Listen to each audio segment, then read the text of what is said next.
Welcome to my designer class. My name is Mercy and I am an independent Stampin' Up! Demonstrator. In today's tutorial, I'm going to be making this beautiful calendar, and I wanted to do a whole series, Santa's Helper series, and I should be doing about 4 or 5 videos, hopefully over the next couple weeks, so please stay tuned for that. Okay, so I want to do a calendar, but I didn't want to do it with the individual sheets. So this seems like a good alternative. This will be, it's an easel card. I've seen this also shown on YouTube. So it's not original idea. However, I did make some templates that you might find useful. So you can take a look, and I will link where I found this calendar. It's a little different than the calendars I saw other people using. I got it on Amazon. There are some pros and cons, which I'll talk about in a little bit. Okay, so first of all, I'll show you how I scored the base, and then I will get into making the card itself. Calendar. I will keep saying card, I'm afraid. All right, I'll set this aside. And here is my base. And of course, here is my Stampin' trimmer. And I did do a few cheats here. And I'm sorry about the cat. She's quite noisy. She's a Tonkinese and she's got a loud voice. Now, as I was mentioning, I did make a couple templates, and this really helps to keep me on track. This is not Stampin' Up! Cardstock. It's some cardstock that I had from like scrapbooking, etc. And I just find it's much easier. I have to have things written down and in front of me. So this is the base, and then here I have my cheat for the inside of the card right here. So you can see a few of that. I have, this is the outer part, which is black cardstock on the real thing. And then I have Designer Series paper, and it's the Share What You Love designer paper that I am using here. Okay, so again, I will set this aside and I'll show you how I scored this. Now, don't do what I did once, which was using my cutting blade, and I ruined some cardstock, and I was not too pleased with that. Oh, but I do need to extend the legs, so I'll quickly do that, snap that in place, and I know the space is kind of limited, so I hope you can see. So the first one we're going to be doing is the 3.5. Well, it's 3 3/8. So I will bring this up, and as you can see, I have a cheat here. And don't ask me why, but I have a few troubles with some of those really more, you know, if it goes beyond 1/8 inch and 1/4, etc., I start having problems. So anyhow, don't judge me. Okay, so here is, I'm doing the 3 3/4 measurement, and then I'm just going to move it to 7 3/4. And you would think you could easily remember this, but you'd be surprised. If you're making a bunch of these, it is easy to get confused. And I did get confused with one, and I'll show you my mistake, which is probably the base we'll end up using, because I'll save this for when I do my class. All right, so 8 3/4 is the final score mark. And there you have it. It's really quite, actually, extremely simple. And then to go ahead and burnish it, you just flip this forward, and I'm not too concerned it's 100% lined up. It really won't matter too much in the end, but you want it at least somewhat. Okay, so then you just flip this one forward, and then we want to flip this like this, so it's into itself, and I'll show you a little bit more. And then finally this one goes right here. So they just kind of get stacked. It's really simple. So when you close it up, you want to be able to have it eventually collapse on itself. So you could mail it or package it up, whatever. So that's as simple as it gets, I think, with scoring. The Stampin' trimmer really works well for this. You don't have to have a scoreboard. In fact, the one I have isn't a Stampin' Up! And I never use it. I might invest in the Stampin' Up! One at some point, but for now, all these crafts that I'm going to be doing, I will be just using, if scoring is necessary, I'll only be using the Stampin' trimmer. Okay, so setting this aside, I will now talk a little bit about the stamping and the stamp sets that I used for this. The main stamp set is this Wonderful Moments, and I did this cute girl, lady, whatever you want to call her. And for the sentiment, I used Always Thinking of You from Beautiful Day. So those are the two sets that I used. And I will set that aside for the time being, and I will show you how I stamped it. Okay, so here's my scrap of cardstock. It's not very big. You don't need a lot, but there is one little part that's a little bit tricky, and that is putting the bouquet of flowers in the proper position. The first time I did it, I did mess it up. So if you want to learn from my mistakes, and it's also really important to ink this up, and I do find it's better to take the stamp pad to the stamp so you get a really good even coating, and you want a good coating for this. All right, so setting that aside, and I have this so that I don't have a lot of excess because I end up fussy cutting this. So there you go. There's the lady, and you can see that part's piece of cake, and this part really is a piece of cake as long as you keep in mind that you do, well, I didn't get it quite inked up there, I see. Well, maybe it is. Oh, I know what's wrong. There's a little piece on it, that's why. I don't remember that. It was probably from when I was doing the die cutting. So you just want to make sure you're not hitting her hair. And that is kind of the only tricky part. So there, you can see it's not that hard, it's not that bad, but if you keep that in mind about keeping the bouquet out of the hair, you will be golden. All right, so for my original one, I made her blonde and really with this beautiful mint macaron dress and skirt, and I love the combination, but it never hurts to try different things. And I did try several different things here, as you can see. And today we're gonna be doing this lady. I was able to make her hair black with the basic black light one, and it does not look gray. It definitely looks black. I was a little worried it would look like she has gray hair, but when I used the solid black, which I will show you an example, it kind of lost some of the lines, so I thought, here, I'll just show that real quick. Okay, so this is one I used, and you can see I used the very black one, not the basic black and the dark, and you kind of lose some of the lines. All right, so one of the other things I wanted to point out and show is how important skin tone markers are. Oh, this one isn't. This is the crumb cake. Okay, so ivory and this bronze work fantastic for skin tones. It just makes it look so much more realistic. So I will just show you the difference real quick. I'm not going to be doing a lot of coloring on this video. I feel like you would be kind of bored to tears if you watched it. But I will say that this particular image is very quick and easy to color and really brings dramatic results.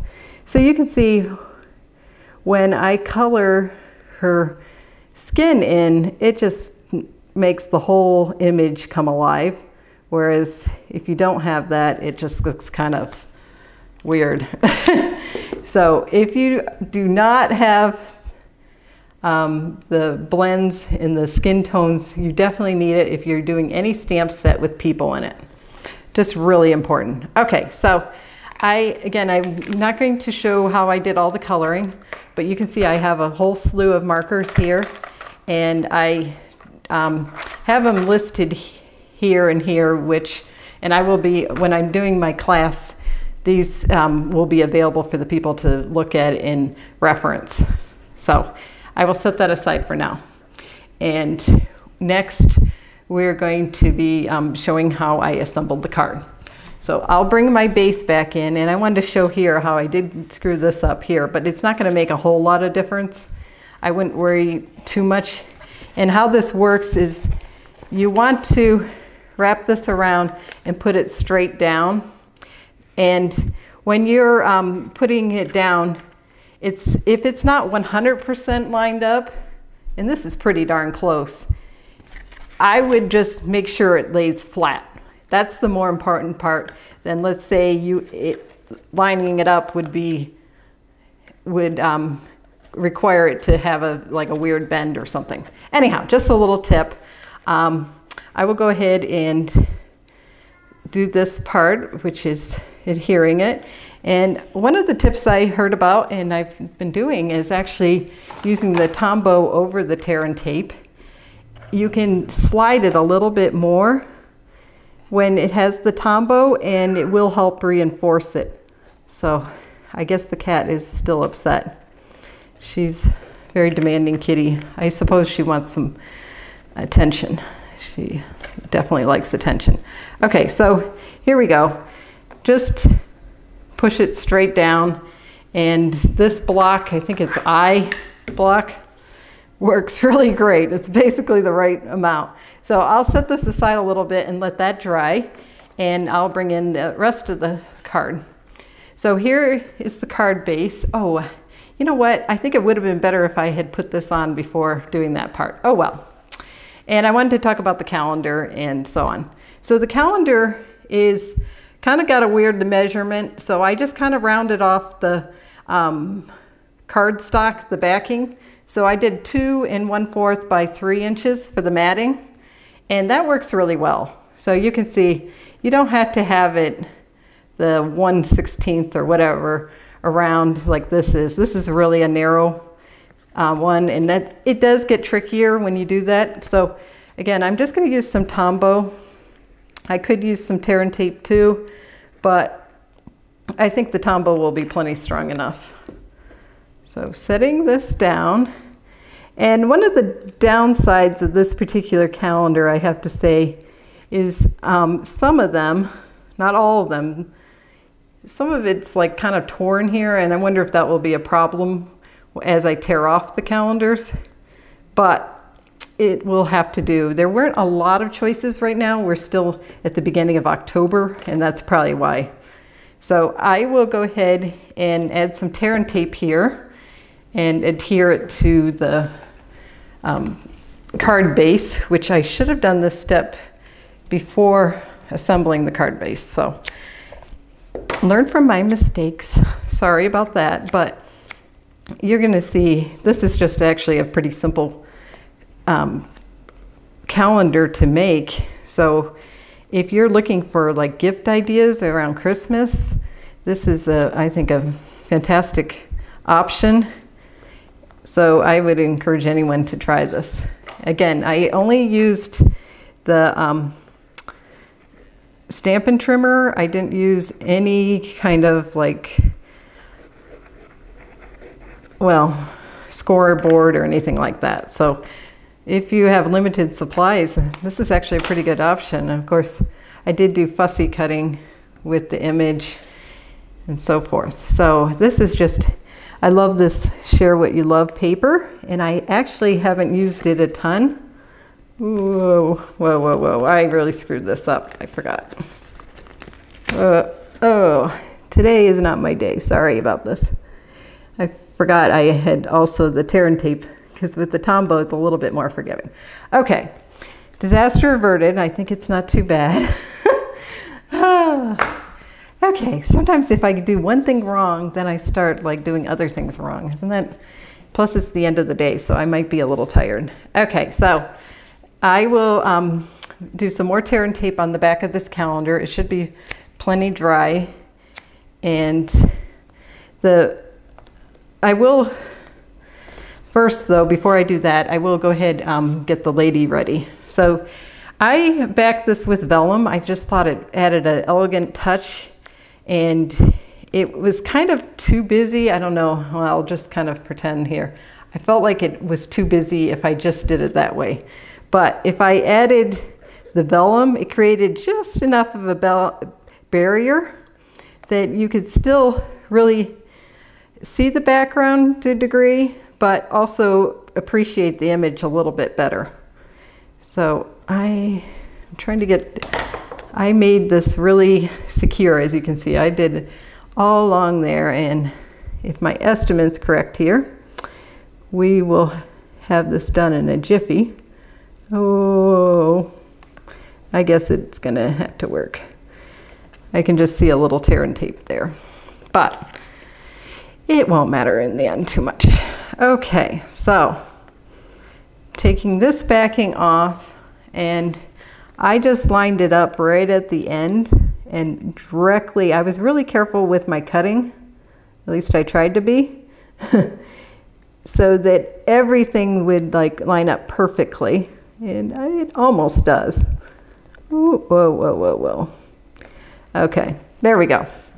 So I don't like using Tombow with the vellum because I'm afraid of it oozing, but maybe other people have good luck with that. I don't know. But for me, this is how I do it, so I can't show what other people, what they think or do. I'm just showing what I find works for me. Okay, so I am going ahead and adding this, and again, I'm adding a little bit over the tear and tape, so I can have a little wiggle room, I hope. Oh, see, this one already dropped out. That's bad. That is really bad. Okay, so this calendar choice of mine, I'm already having reservations about. So I would not necessarily recommend these calendars. This one I guess I will keep for myself because December, it just went missing. Oh man, if it's not one thing, it's another, isn't it? Okay, I guess for just showing it, I won't worry about the December. December 2019 is far away, so we're not going to worry about that. All right, so the last piece I put on is this Always Thinking of You, and I went ahead and stamped it with my mind is drawing a blank. Not with the Memento, but the other one, Stays On. And I put a glue dot on here and here, and these are from the Paper Pumpkin, and I wish they would actually sell these because it's really handy if you want to do something ahead of time. And then I just centered this over the calendar, and hopefully I'll get it do a little better than I've been doing. Okay, so there is the calendar, and I hope you enjoyed this tutorial, and we'll give some of the ideas a try. If you liked it, please give me a thumbs up and consider subscribing to my channel. Tap on the bell for notifications. I can't speak. And if you would like to order any products, please email me at mewants3@gmail.com, and I would be happy to help you with placing an order. Okay, so I'll bring in the calendars. You can see a couple of the color designs here, and I think they're really pretty. Again, the calendar itself, I'm not so sure of the quality. The fact that I have a missing paper already this early in the game, it doesn't speak too well, but they could be adapted to another, one of these pocket or small mini calendars. So I will bring again in my some of my instructions just so you can take a look at that in case you're interested. And this was the main base, and then this is just about the calendar itself. So I hope you can see that. All right, I'll set that aside, and thanks again for watching, and happy stamping.